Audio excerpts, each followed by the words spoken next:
Okay. So what is your name and how long have you been teaching? My name is Dia Como, and I've been teaching 10 years. Do you want to know what grades I've been teaching? I've taught kindergarten, 2nd grade, 3rd grade, 4th grade, 5th grade, and 6th grade. But I love kindergarten. It's my favorite. Okay. What made you decide to want to be a teacher? I guess I always knew I wanted to be a teacher. I didn't do it at first because I went, on some winding path. But I've always liked working with children, and that's how I decided. Okay. So what would be some advice you could give me in my teaching career? Don't do it! No. No, my advice to you would be make sure that you really want to do it. I've had student teachers, and I've seen a lot of student teachers coming through, and they end up not really liking it. It's really hard work, and you don't get paid a lot. It's a lot of hours and a lot of time, and a lot of dedication.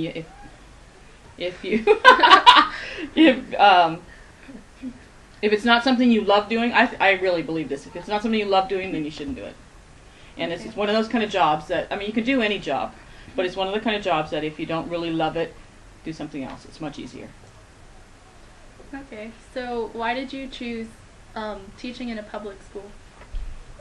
Truthfully, because of the money. It's because I was a single parent, and I needed to make it enough money. That's why I didn't start teaching right away, because I knew I wouldn't be making that much money. And I knew if I went to private school, the money was not enough to support a family, so I went into public school. What's it like being a Christian teacher in a public school? It's interesting. I actually kind of like it now. It used to be really hard because you just can't talk about your faith really with the students, and even if they ask, I do talk with them about it. If they ask me a direct question, I give them a direct answer, but I can't really go into the detail of my beliefs, because it's an area, public education is an area where Christians are really persecuted. What we believe is, we're thought of as like, you're kind of like a lunatic. Truthfully, you really are. It's more like, oh, she's one of those, and they all know that, but I pretty much have learned now that I keep my opinions to myself. So have you ever gotten in trouble for saying too much or anything? No. I never have. I have said things and I thought, you know what, that's going to get me in trouble. Mm-hmm. I would tell them what I believed in the Bible, but I've never. That was in the beginning, and I've never really said, well, that's wrong, and you can't think that, and are you crazy? So. But I have said things that I thought, well, if they go to their parents, I could be in trouble. But I've always worked in schools that parent involvement is minimal, so that I think if I were somewhere else, it would be more difficult. So what do you like most about being at a public school? I like the idea that I'm working with students who really actually need me to be there. They need someone to believe in them, and they need someone that, even though they may not know that I'm a Christian, they know that's praying for them and can influence them in subtle ways. And I think that I also work at church a lot, so that I can teach, from the Bible, and can teach what I'd like to. But those kids are different. They're so because they have so much privilege that they seem a little spoiled, and where the kids that I work with don't have that, and they're sort of open books, that you can just you can influence in more ways. So what do you like the least about being at a public school? Well, I don't like all that the politics of it, because pretty much everybody believes the same way, and it's not the way I believe. And even people that say they're Christians, and they may be, I don't investigate that thoroughly, but they go to church and they talk about church, and so I'm like, oh, good, somebody I can talk to and relate to, and kind of feel like a fellowship with. And they really aren't. They have the same views, same political views, and the same what I feel like are non-Christian views, and and then they say that they're Christians. So I kind of feel like all alone, and I don't really like not being able to talk about what I actually believe and what I think that everybody needs to hear. So that part's hard, but I feel like it's kind of outweighed by the fact that I'm working with children who really need me. So do you think it's important for Christian teachers to be in public schools? I do. I do. Because I think that's where you're going to be able to influence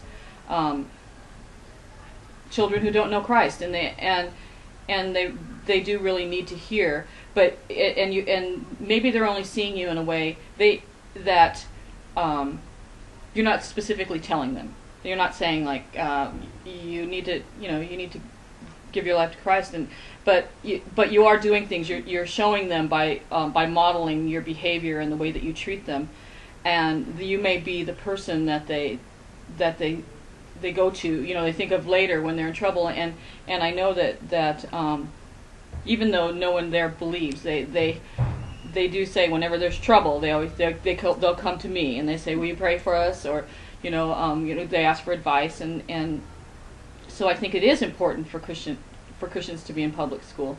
But I also see where Christians wouldn't want to be in public school because it's not easy. So I've been learning about people or teachers' different teaching philosophies. Do you have a teaching philosophy? Yes, What is I it? do.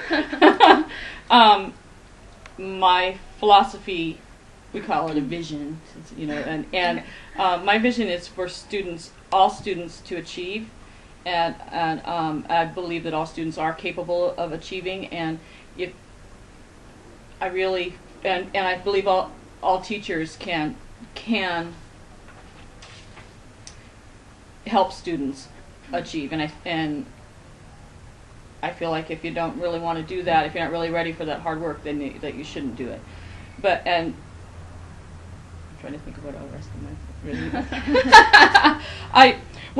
I believe in equal opportunity, because I've always worked in a school that was an underperforming school that were 100% free lunch, and so that there's some issues with poverty and equal access, and I believe that is the goal of public school, is for all students, all children, regardless of socioeconomic backgrounds and race or sex, or that they deserve the right to be educated in not just sit in school, but be educated to be ready to compete with the rest of the world. Are there any subjects that you try to avoid to teach, like because of your faith? No, actually, I like them all. I like teaching. See, because since I'm in an elementary school, science is not an issue. I love teaching science, and there isn't an issue of the evolution and all of that. That's not really taught as much. It's more fun sort of things and things that aren't involved with too many topics. There really aren't any topics that I don't like. I like teaching history, and I don't have to go too deeply into that either. It's more social studies when you're in elementary school, so it's more community and all of that kind of thing, which doesn't really touch on backgrounds and all that kind of stuff. Okay, so in your classroom, let's say like one student is falling behind while another is like speeding ahead, like they get everything and they're just starting to get bored with the material. How do you deal with that? Well, I've been I've been taught to differentiate in teaching, and so that you're always working on different levels because all of your students are not going to be at the same level, and we do focus our energies a lot on the lower level students, but higher level or gate students, usually what I end up doing with those students is giving them more creative kinds of projects and things that where they extend their learning, and they can they can just do more. They can do if let's say we're doing book reports, they can add to that by making a video or